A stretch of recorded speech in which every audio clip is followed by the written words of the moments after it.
5 जून 2023 को हैदराबाद के एक पुलिस थाने में एक मंदिर का पुजारी अपनी भांजी के गायब होने की शिकायत दर्ज करवाता है। इस मामले में जांच आगे बढ़ती है तो कुछ ऐसे अनएक्सपेक्टेड खुलासे होने शुरू होते हैं कि पुलिस वाले भी शॉक्ड रह जाते हैं। कुछ अपने ही लड़की के दोषी निकलते हैं। पूरा मामला अवैध संबंध, झूठ और धोखाधड़ी का निकलता है। खुलासे के बाद रिश्ता भी शर्मसार होता है और अंत में हुए खुलासे के बाद तो लोग लड़की के साथ हुए हादसे को एक्ट ऑफ कर्मा का नाम देने तक लगते हैं। तो आखिर क्या है इस कुरुंगती अप्सरा मर्डर केस की पूरी कहानी? लड़की के साथ क्या कुछ हुआ था और आखिर लड़की ने ऐसा क्या किया था कि उसके मरने के बाद लोग इसे एक्ट ऑफ कर्मा का नाम देने लगे? चलिए जानते हैं सब कुछ डिटेल में इस वीडियो में। दोस्तों, जैसा कि हमने बताया, ये मामला पहली बार 5 जून 2023 को पुलिस के सामने आता है। हैदराबाद के Rajiv Gandhi international airport police station के पुलिस अधिकारी जब अपने अपने काम में बिजी थे, तभी शरीर पर सफेद वस्त्र धारण किए और माथे पर तिलक लगाए एक व्यक्ति थाने के अंदर दाखिल होता है। पुलिस वालों को ये व्यक्ति अपना नाम अय्यागरी साई कृष्णा बताता है। इसकी उम्र 36 साल थी।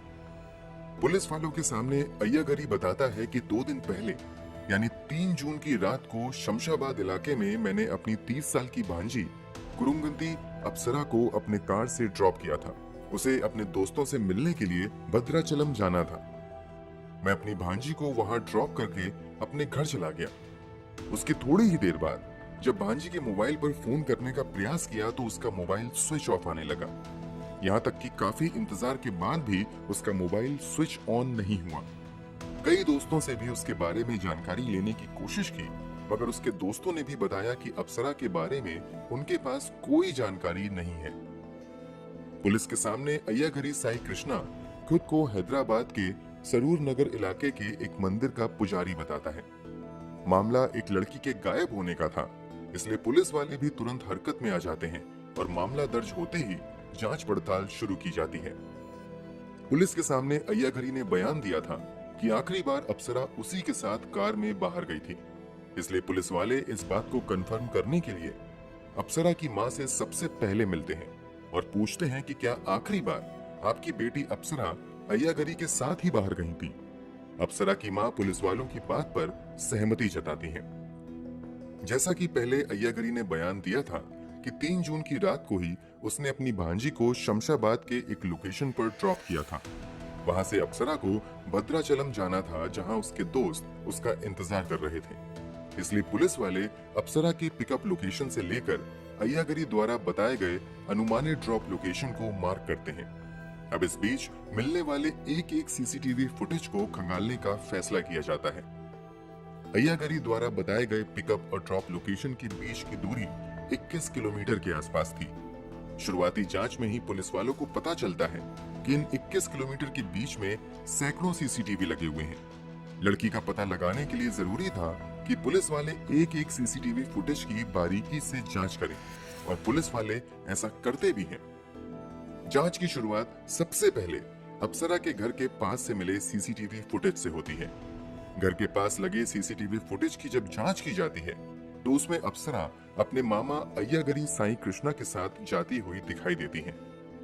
इस तरह अय्यागरी का ये बयान तो सही पाया जाता है कि आखिरी बार अप्सरा उसके साथ घर के बाहर गई थी। अब पुलिस वाले अय्यागरी द्वारा बताए गए ड्रॉप लोकेशन के आसपास के सीसीटीवी फुटेज को खंगालने का फैसला करते हैं।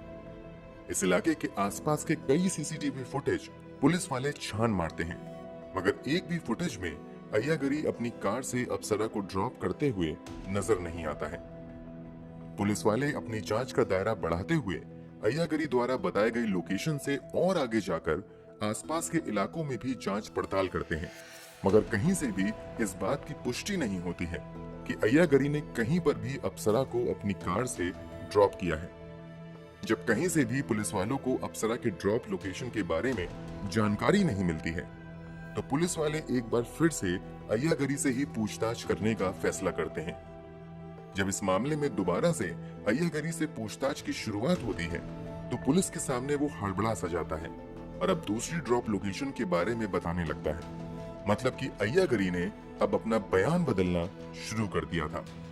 जब अय्यागरी अपना बयान बदलने लगता है तो पुलिस वालों को इस पर शक होना शुरू हो जाता है और अब अय्यागरी से ही गहराई से पूछताछ करने का फैसला किया जाता है।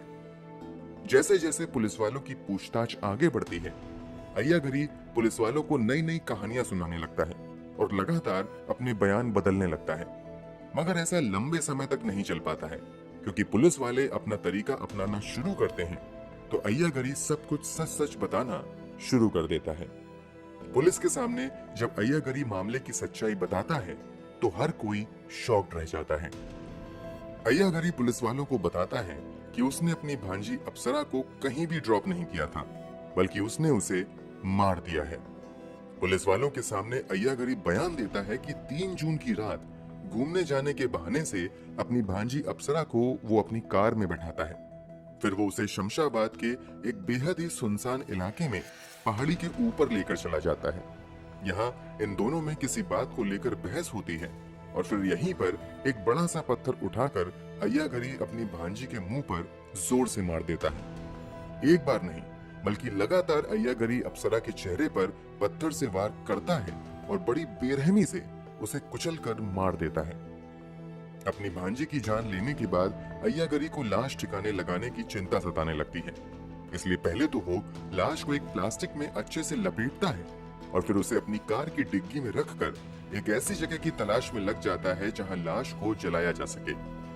इस तलाश में वो एक और सुनसान जगह पर पहुंचता है और अपनी कार खड़ी करके लकड़ी की तलाश में लग जाता है, मगर उसे एक लाश को जलाने लायक लकड़ी नहीं मिलती है। इसके अलावा उसे पकड़े जाने का भी डर सताने लगता है, इसलिए अब वो लाश को जलाने का अपना फैसला बदल देता है और अब दूसरे तरीके से लाश को ठिकाने लगाने का प्लान बनाने लगता है। लाश को गाड़ी की डिग्गी में ही रखकर वो उसे कुछ देर तक अपने घर की पार्किंग में ही खड़ी रखता है और फिर मौका मिलते ही कार लेकर उस मंदिर के पीछे चला जाता है जहां वो पुजारी के तौर पर काम किया करता था। इस मंदिर के पीछे मंडल रेवेन्यू अफसर का दफ्तर था। इस दफ्तर के पास एक बड़ा सा मैनहोल था। जब चारों तरफ सन्नाटा पसर जाता है तो अय्यागरी अपनी कार को इसी मैनहोल के पास लेकर जाता है और मौका पाते ही अप्सरा की लाश को उसी मैनहोल में डालकर इसका ढक्कन बराबर से बंद कर देता है। कोई कभी भी इस लाश तक ना पहुंच पाए, इसलिए अय्यागरी 2 ट्रक मिट्टी भी उस मैनहोल के ऊपर डलवा देता है। हालांकि 2 ट्रक मिट्टी डालने के बावजूद अगले दिन अय्यागरी नोटिस करता है कि थोड़ी थोड़ी बदबू मैनहोल से बाहर आ रही है, इसलिए वो फिर मिट्टी हटाकर पहले मैनहोल के ऊपर अच्छे से सीमेंट का प्लास्टर चढ़ा देता है, फिर उसे मिट्टी से ढक देता है। अब अय्यागरी को लगने लगता है कि उसने सही जगह लाश को ठिकाने लगा दिया है और अब वो कभी भी पकड़ा नहीं जाएगा। हालांकि एक समस्या थी कि उसकी बहन जानती थी कि अप्सरा को आखिरी बार अय्यागरी ही लेकर बाहर गया है। ऐसे में वो पुलिस से शिकायत कर सकती थी, इसलिए किसी को शक ना हो, इसलिए अय्यागरी खुद ही पुलिस के पास जाकर अपनी भांजी के गायब होने की शिकायत दर्ज करवा देता है। मगर उसकी ये चालाकी काम नहीं आती है और पुलिस के सामने उसका झूठ पकड़ा जाता है। अब पुलिस वाले हत्या की मोटिव के बारे में पता लगाने का फैसला करते हैं। जब पुलिस वाले अय्यागरी से हत्या के कारण के बारे में जानने की कोशिश करते हैं तो अय्यागरी कुछ और चौंका देने वाला खुलासा करता है। अय्यागरी के खुलासे के मुताबिक अप्सरा और अय्यागरी पिछले काफी समय से एक दूसरे के साथ रिलेशनशिप में थे। दोनों एक दूसरे को प्यार करने लगे थे। देखते ही देखते दोनों का प्यार इतना ज्यादा बढ़ जाता है कि दोनों एक दूसरे के बेहद ही करीब आ जाते हैं और फिर एक दिन उसे पता चलता है कि अप्सरा गर्भवती हो गई है। प्रेग्नेंट होने की बात जब सामने आती है तो अप्सरा अय्यागरी पर दबाव बनाने लगती हैं कि अब ऐसे नहीं चलेगा, बल्कि जितनी जल्दी हो तुम मुझसे शादी कर लो। मगर अय्यागरी के सामने समस्या ये थी कि उसकी शादी कई साल पहले ही किसी दूसरी लड़की से हो चुकी थी और उसके 2 बच्चे भी थे। ये बात अप्सरा भी जानती थी, इसलिए वो लगातार अप्सरा को समझाने की कोशिश करता है। इस पर अप्सरा कहती है कि तुम अपनी पत्नी को छोड़ दो और मुझसे शादी कर लो। चूंकि अप्सरा और अय्यागरी का पहले से ही एक रिश्ता था, इसलिए अप्सरा के लाख जिद के बावजूद अय्यागरी शादी के लिए मना करता रहता है। इस बीच अय्यागरी के समझाने पर अप्सरा अपना अबॉर्शन करवा लेती है। अबॉर्शन के बाद भी वो लगातार अय्यागरी पर शादी के लिए दबाव बनाती रहती है। इसी के बाद अय्यागरी खौफनाक प्लान बनाना शुरू करता है और फिर 3 जून की रात आखिरी बार लॉन्ग ड्राइव के बहाने अप्सरा को लेकर घर से बाहर निकलता है। फिर उसे एक पहाड़ी पर ले जाता है। यहाँ वो उसे समझाने की कोशिश करता है कि वो चाहकर भी उससे शादी नहीं कर सकता है, मगर यहाँ भी अप्सरा कुछ समझने के लिए तैयार नहीं होती है। अय्यागरी के मुताबिक जब अप्सरा किसी भी तरीके से समझने के लिए राजी नहीं होती है तो वो एक बड़ा सा पत्थर उठाकर अप्सरा के चेहरे पर मार देता है और फिर वो लगातार हमले करके तब तक अप्सरा को मारता है जब तक कि उसे अप्सरा के मरने का यकीन नहीं हो जाता है। इस खुलासे के बाद अय्यागरी को गिरफ्तार करते हुए पुलिस कस्टडी में भेज दिया जाता है। पुलिस जांच में अय्यागरी का इंटरनेट सर्च हिस्ट्री भी सामने आता है, जिससे पता चलता है कि उसने अप्सरा की हत्या करने से पहले इंटरनेट पर सर्च किया था, how to kill human being. आगे कुछ दिनों की पूछताछ के बाद पुलिस वाले इस पूरे मामले का खुलासा करते हैं। एक मामा भांजी के अवैध रिश्ते और हत्या की खबरें बाहर आते ही सुर्खियां बटोरना शुरू कर देती हैं और आसपास के राज्यों की अखबारों में भी इस खबर को कवर किया जाता है। अब ये खबर जब तमिलनाडु पहुंचती है तो अप्सरा से जुड़ा एक बेहद ही हैरान कर देने वाला खुलासा होता है। दरअसल जब ये खबर मीडिया के जरिए तमिलनाडु में रहने वाली धनलक्ष्मी नाम की महिला तक पहुंचती है तो वो मीडिया वालों के सामने एक चौंका देने वाला खुलासा करती है। दरअसल वो बताती है कि अय्यागरी ने जिस लड़की कुरुंगती अप्सरा की हत्या की है वो उसकी बहू है और इस बहू के चलते उसके बेटे ने आत्महत्या कर ली थी। आगे इस मामले में पुलिस जांच करती है तो पता चलता है कि कुछ साल पहले ही अप्सरा की शादी कोयम्बटूर के रहने वाले सॉफ्टवेयर इंजीनियर कार्तिक राजा से हुई थी।